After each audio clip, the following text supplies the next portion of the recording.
Jai Hind students, we are discussing chapter number 14, that is sources of energy, and in this chapter we have now discussed about fossil fuels, what are conventional ways and what are non-conventional ways, what are renewable sources of energy. Like this way we have proceeded. So till now we have completed the biomass plant and wind energy plant and the rest of the all other things. So I welcome you all in the next lecture of this series, that is non-conventional source of energy. Basically in this type of non-conventional source of energy we will discuss about three types of sources. First is wind energy, second is solar energy, third is wind energy I think discuss हो चुका है, solar energy and ocean energy. Ocean energy में भी different types हैं, जैसे कि Tide energy, geothermal energy, इस तरीके की चीज़ें हमें डिस्कस करनी है. So let's start with the solar energy. What does it mean by solar energy? It's a very simple term. Solar energy is the energy obtained from the sun in the form of heat.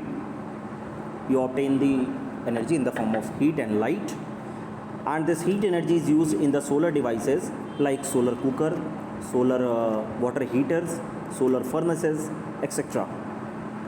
Like this way.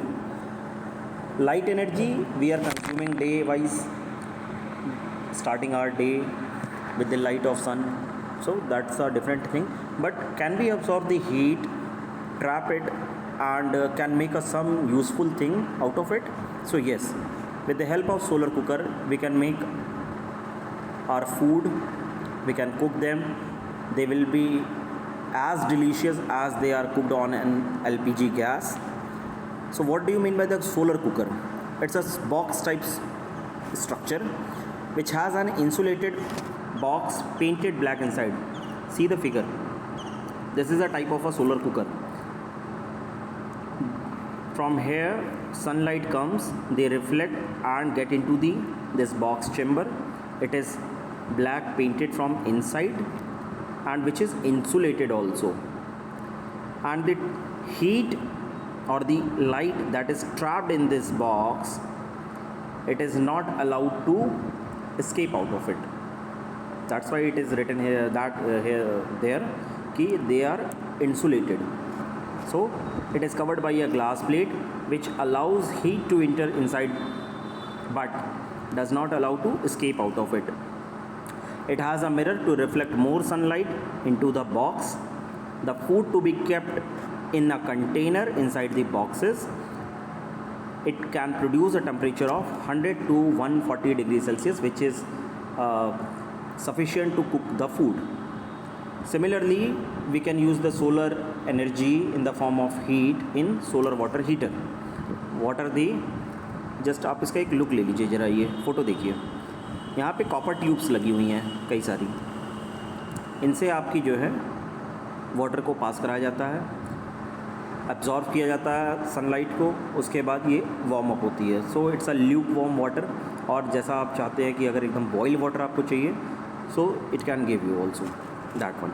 A solar water heater has an insulated box painted black in side with a system of copper tubes. आपको दिखाया ना अभी, वो लंबी लंबी जो tubes हैं वो तो पैनल्स हैं. पैनल्स के नीचे से जो है साइड से कॉपर ट्यूब भी रखा जाता है.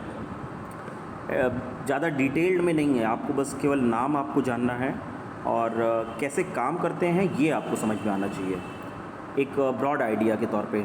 बाकी इसके बारे में काफ़ी रिसर्च भी होती हैं जब आप अपनी हायर स्टडीज़ में जाएंगे, even in your graduation basically in engineering, तो वहाँ पर नॉन कन्वेंशनल सोर्स का एक पूरा सब्जेक्ट है आपके पास. सो वहाँ पे इसकी डिज़ाइनिंग, कॉपर ट्यूब की लेंथ कितनी होनी चाहिए, वाटर का फ्लो रेट कितना होना चाहिए so that they can absorb the maximum heat, process of conduction के थ्रू हो रहा है कि कन्वेंशन के थ्रू हो रहा है कि रेडिएशन के थ्रू हो रहा है ये प्रोसेस, और उस पर से कितनी हीट हमें मिल रही है, they all are counted on this that thing. वहाँ के लिए आपको एक अलग सब्जेक्ट और पढ़ना पड़ेगा, that is heat and mass transfer. तो सन की हीट को ट्रांसफ़र करने के लिए क्या इक्वेशन चल रही हैं, कैसे क्या प्रोसेस हो रहा है, तो वो एक पूरा टोटली डिफरेंट डोमेन हो जाता है. क्लास 10th में ये इसलिए है क्योंकि यहाँ पर हमें एक ब्रॉड आइडिया चाहिए कि how does solar energy is transform to use for cooking food और to warm the water, like this way. So solar water heater has an insulated box painted black inside with a system of copper tubes. It is covered with a glass plate which allows heat to enter inside but does not allow to escape out of it, same as in the solar cooker. When water flows through the copper tube, it absorbs heat and becomes hot. Third thing, which is very common nowadays, that is solar cell. You have seen that thing in your village or in remote areas.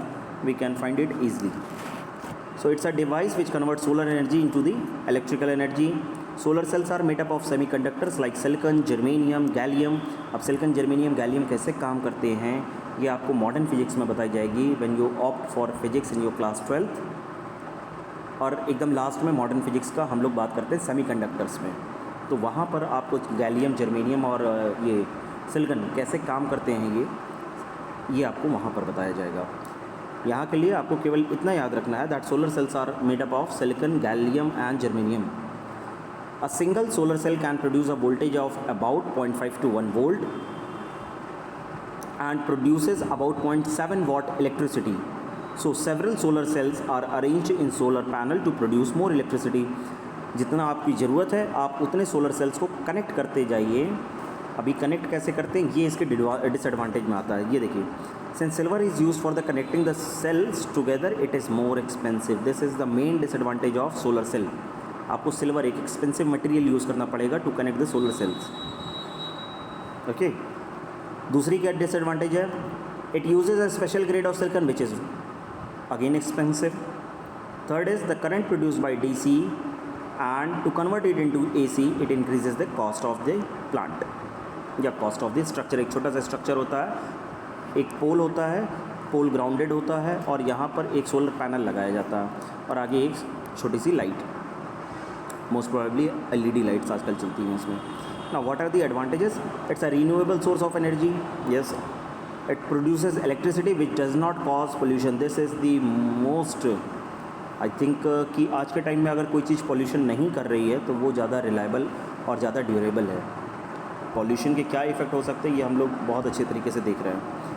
It can be used in remote areas where there is no power supply. So ये आपका photo था solar cooker का and this is the photo of your solar water heater. Now solar cell कैसे काम करती है? Sunlight आपकी गिरती है. It's a N type semiconductor and P type semiconductor. यहाँ पर एक कोटिंग होती है दोनों के बीच में, ये एब्जॉर्व करता है, करंट का फ्लो कराता है. अभी N टाइप सेमीकंडक्टर और P टाइप सेमीकंडक्टर आप नहीं जानते हैं. That's why I am not going to explain this, क्योंकि आपके अभी समझ में भी नहीं आएगा. और अगर समझना चाहते तो आप आराम से किसी भी गूगल वेबसाइट पर खोल के आप इसको पढ़ सकते हैं. तो करंट का फ्लो होता है. सोलर लैम्प कुछ इस तरीके का दिखता है. ये पीछे देख रहे हैं आप, ये आपके पास जो है एक सोलर पैनल है. यहाँ पर मैंने कहा ना ये पोल होता है जो ग्राउंडेड है और ये LED लाइट. सोलर पैनल्स कुछ इस तरीके के होते हैं जिनको आप सिल्वर वायर्स के थ्रू अटैच करते हैं. सोलर सेल्स अलग अलग होती हैं, उन सबको आप रखते हैं. ठीक, तो ये जो आपको वाइट कलर का दिख रहा है ना, ये these are the silver wires. Now coming to the next form, that is energy from the sea. Energy from the sea is obtained from 3 different ways. First is tidal energy, second is sea wave energy, and the last one is the ocean thermal energy. तीनों बहुत छोटे छोटे हैं, complete कर लेते हैं हम लोग. टाइडल एनर्जी क्या है? Because of the gravitational attraction of moon causes tides. A dam is constructed at narrow opening between the land and sea. Now the movement of water during the high tides and low tides can be used to rotate the turbine of generator to produce electricity. High tide के वक्त में पानी store होता है, अचानक से गिरता है, पोटेंशियल एनर्जी इंक्रीज़ होती है, उसको फिर नैरो पैसेज के थ्रू आगे पास कराया जाता है, जिसकी वजह से जो नैरो पैसेज होता है वहाँ पे नोजल्स लगे होते हैं. अभी नोजल्स क्या है ये भी आप नहीं जानते हैं.